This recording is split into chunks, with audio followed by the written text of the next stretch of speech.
Drum roll, please. The numbers are in, and Tesla beat handily at 484,507 vehicles delivered compared to Wall Street's estimate of 480,000. That means the total for the year was 1.808.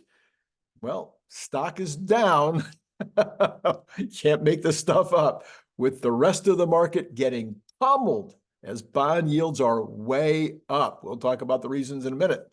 Production was also solid, coming in at nearly 500,000, 494,989. Tesla starts the year with a 2 million car production run rate. With Cybertruck adding 100,000 next year, it's pretty hard to think we won't get close to my current 2.35 estimate. As you may have noted, I am working on that estimate because I don't see any reason they shouldn't make and deliver 3 million vehicles this year. And I'm going to keep on suggesting to Elon that this is the number that we should get to. So I don't know. The economy is going to be pretty solid this year. The interest rates are down. Benefits are huge for Tesla to hit those kind of numbers this year. So I'm going to be encouraged by Elon's LFG cheer the other day. I think that stands for let's friggin' go. I'm not quite sure. Anyway, deliveries versus production are very much in line, suggesting that inventory numbers will be normal for Tesla, maybe even improving a bit on the days of inventory in the days of automobiles in inventory, and also on a percentage basis. So they also announced that Tesla earning day will be January 24th. And by the way, P.S., Brian says from my Tesla weekend, here's what he says, I got within 2,246 cars on deliveries.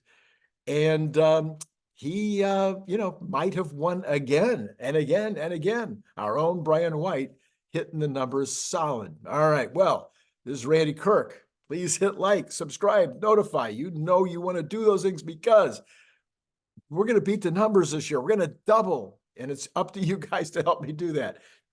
It's in your own benefit. I mentioned this the other day.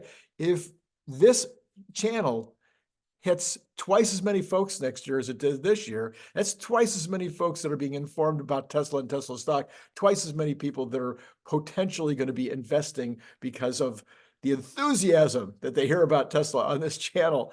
And it's going to drive the stock higher, not because I'm pumping. I'm delivering the news the way I see it. But so far, why wouldn't I be enthusiastic? So I think we'll continue to see a lot of enthusiasm. So with you helping the channel, we can go crazy. So one of the ways you can help the channel is Patreon. We now have a $3 opportunity for you instead of just $5 and $10. So if $3 makes more sense and you'd like to participate, that information is down below. You also have the Cybertruck. By the way, I was wondering, how will these do in 2024? Because, it was like kind of a Christmas gifty item. I was so shocked. On that very first day of 2024, I sold 20 of these babies. So it ain't over yet. Let's get going. And you know the deal, though. You missed on the $20 each, but it's 20 for one, 45 for two, 65 for three, 90 for four, 110. I don't know. It's all down. I got to remember to change those numbers. Please remind me. All right. What else should I be telling you about? Oh, yes, we have Larry Goldberg up today around the noon hour. We have got Nicholas is with us in the evening, helping us to talk about Good News Tuesday. It's going to be good news by the end of the day. Come on. It's going to happen. Tesla stock is going to be in the green before we get done, right? I'm not predicting that. I'm just saying, hey, why not? All right. Dan Ives says this morning, he at Dives Tech, if you want to find him on X. He says this morning, Tesla announced solid deliveries of 484.5 thousand vehicles, which beat the street's expectations. This was a clear win for Musk and Tesla, as hitting 1.8 million vehicles for 23 was a major achievement with nice momentum into 24, a big year ahead for Tesla, as I've been saying. Then also on X this morning, ALOJOH is the handle, Aloja. Anyway, does anyone still remember how much stuff, negative news Tesla was getting for the promised $35,000 Tesla Model 3. Remember, they came out with they said, hey, we're going to have this Model 3, it'll be 35,000. Then when it came out, it was at 45 or so. I can't remember exactly. And it touched on 35 for a minute, but it really wasn't ever available at 35,000. Well, guess what? A quick refresher. When Tesla announced the Model 3 back in 2016, Tesla also announced an entry price of 35,000. For various reasons, it took Tesla a few years to deliver the M3 at that price. Short sellers, hate stream media exploited the situation to smear Tesla. Well, times have changed. Right now, you can buy a Model 3 for $35,090 without the federal tax credit going into, without that in addition. So this means Tesla not only delivered, but significantly over-delivered. Why? Because 35,000 in today's money is 28,000 in 2016's when Elon promised the price. You could also calculate it another way. Elon's 2016 35,000 should be worth 44,000 in today's money. So Tesla objectively has now delivered a much cheaper product than ever promised. But of course, the hate stream media doesn't talk about that. Well, the market is getting slammed this morning, except for oil, gold, the dollar, and Bitcoin. So the headline this morning suggesting that the big reason for all this is due to Iranian warships.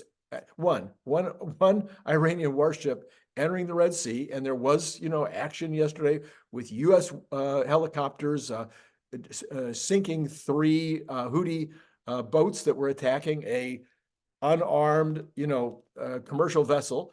So, there's some action going on over there, and sometimes the market, doesn't like the kind of unknown. What's going to happen now? Are we going to get into a larger conflagration in the Middle East? I'm no expert, but having one Iranian warship entering the Red Sea seems kind of like having a mouse in the house that owns 20 cats. Doesn't seem to me to be much of a big deal. And the market isn't down very much today, but bond yields going up, the dollar going up, and oil going up. And we'll talk about cryptocurrency. We'll talk about the Bitcoin in a minute. All right. Trueflation is continuing down again, big time, all the way down to 2.09 this morning.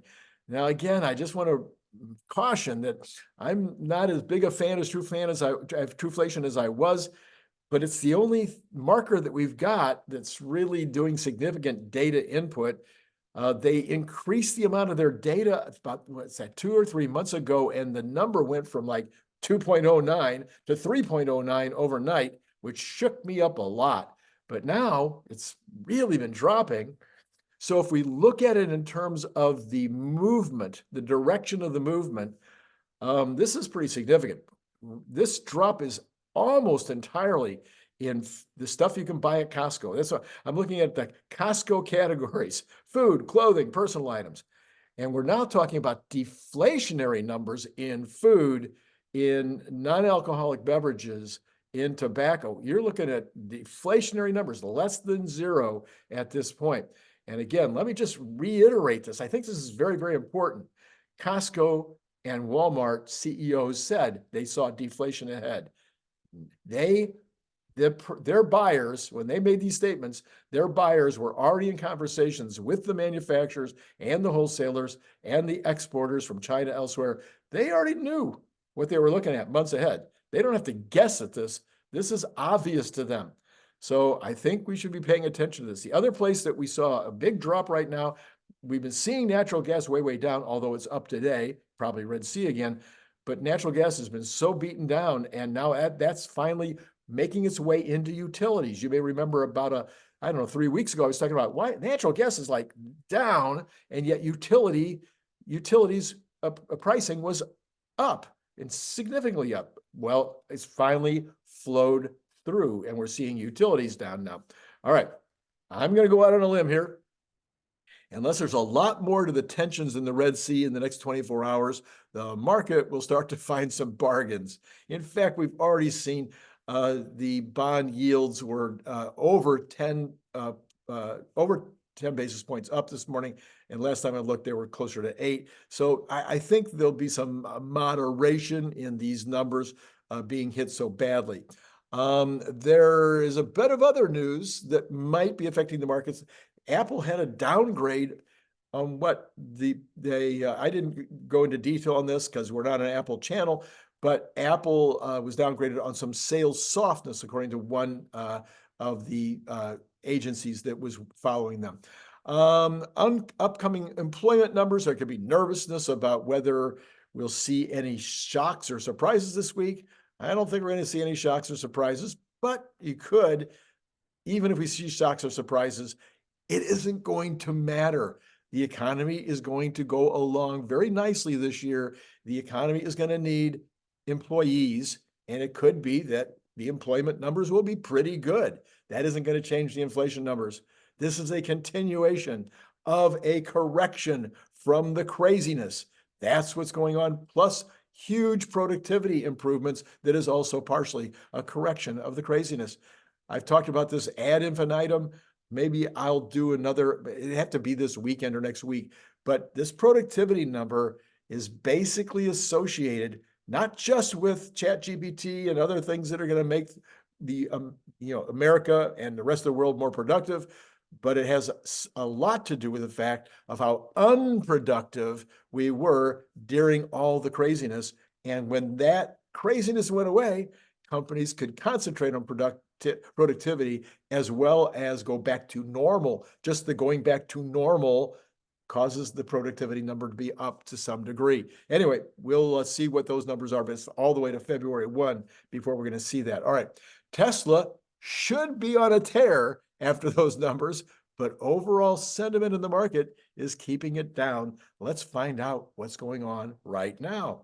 So as of this exact moment, we have Tesla down 0.34. That is beginning to correct. It started out just a tad in the green, then it dropped down to almost a full percentage point negative, and now it's only down 0.34%.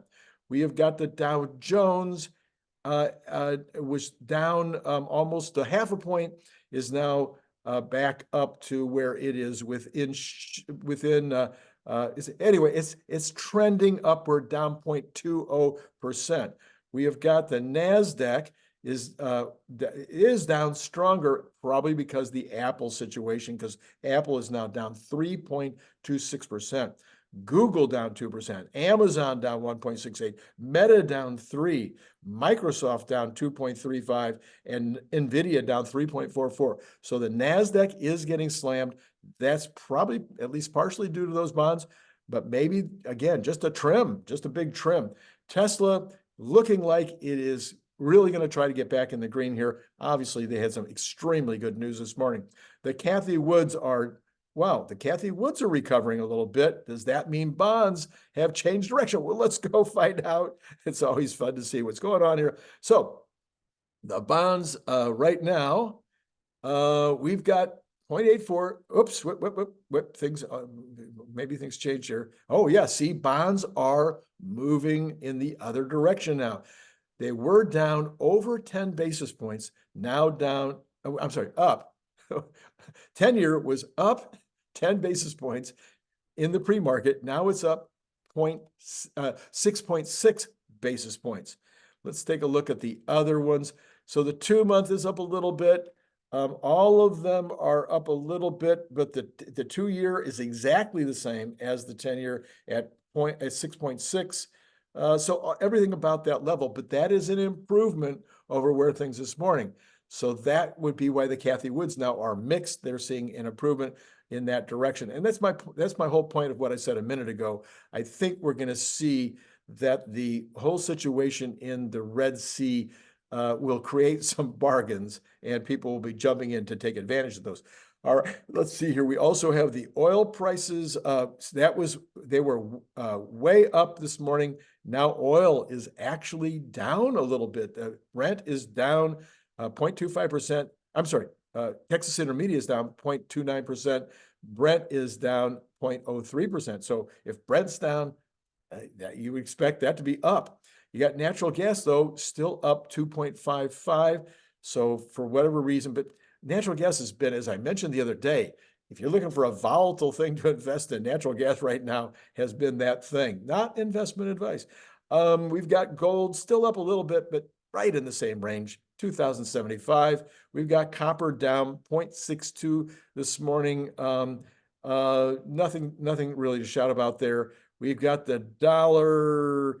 It was up strongly, not as strong. We've got crypto. I'm sorry, we have Bitcoin. All right, Bitcoin is up 1,500 points, 3.53% at 45.2, which I think is I know is a recent high. And that is because there's reporting out this morning that whole business of having their what do you call it? I'm going to forget right now the three-letter word. They're going to have a method where Bitcoin will be more easily accessible, more liquid, and that apparently might happen as early as this week. There's been a lot of talk about that happening for months. I'm sure, I'm not sure anybody really knows. All right, so we have got stocks continuing. So S&P and Dow Jones are doing fine this morning. I'm not fine, they're improving, but the Nasdaq is continuing to be slammed. Let's go back and take a look at Tesla real quick. Has Tesla managed to get back into the very, very close, down at this point only, whoops, I just hit it wrong, 0.01% or 3 cents. So down only 3 cents right now. So yeah, I think Tesla makes it back into the green shortly. That's the direction it is headed. All right, let's see. There is more that I have for you this morning. I've got Larry Goldberg. We sat down, we did a very long look together at last year and next year. And Larry, from a completely different direction, doing his own analysis, not knowing about my analysis, came up with some of the very same thoughts that I've been expressing all weekend. If you haven't seen these videos that I did, you need to go back and take a look at what I'm talking about with regard to a technology convergence, all within Tesla, a technology convergence that they are creating. 5 different aspects of technology, Dojo computer, all these different things that they're doing in 2023, for 2024, that are coming together in a single year. Craziness. I mean, these are huge advances on 5 different fronts, all in one company, that are going to impact the car prices, the cost of what it's going to make, what it's going to allow Tesla to make a car for, that'll make the rest of the industry. I don't know what they're going to do. They're just going to they're just going to have to turn tail and run. Or start buying stuff from Tesla. I don't know what they're going to do. Anyway, you're going to want to see that video later. So that's why you're going to hit notify. In order to hit notify, you have to hit subscribe. So if you're not subscribed, you can't hit notify. And then as long as you're pushing buttons, push the like button and help the channel. Then while you're thinking about that, you can say, okay, you know what? Finally, $3, I could do that. And head down to Patreon. Come on in at $3 if that's a number that really makes sense to you. If you could get to $5 or get to $10, that's going to help the channel even more. And then, of course, you're going to want to get some of these babies. All right. So $25 for 1, $45 for 2, $65 for 3, $90 for 4, $110. I think, again, go back to, I want to make sure that those are the right numbers. Go down and check it out. You can still get them for $20 a piece. You just have to buy 10. Buy 10, they're $20 a piece. All right. And then if you're not in the United States, please add $20. If you are in the Western or the European kind of neighborhoods, if you're over in the China and the Japan and Australia kind of neighborhood, add $30 for freight, no matter how many you buy. And then send that money to paypal.me/Randy Kirk. And that will be fantastic. All right, first day of the year is starting on a kind of a difficult note here with nastiness in the Red Sea. We'll see what happens as the day progresses. Tesla is now $1.24 in the green. Could be a really good day. We'll talk to you more about that as the day progresses. It's been great talking to you.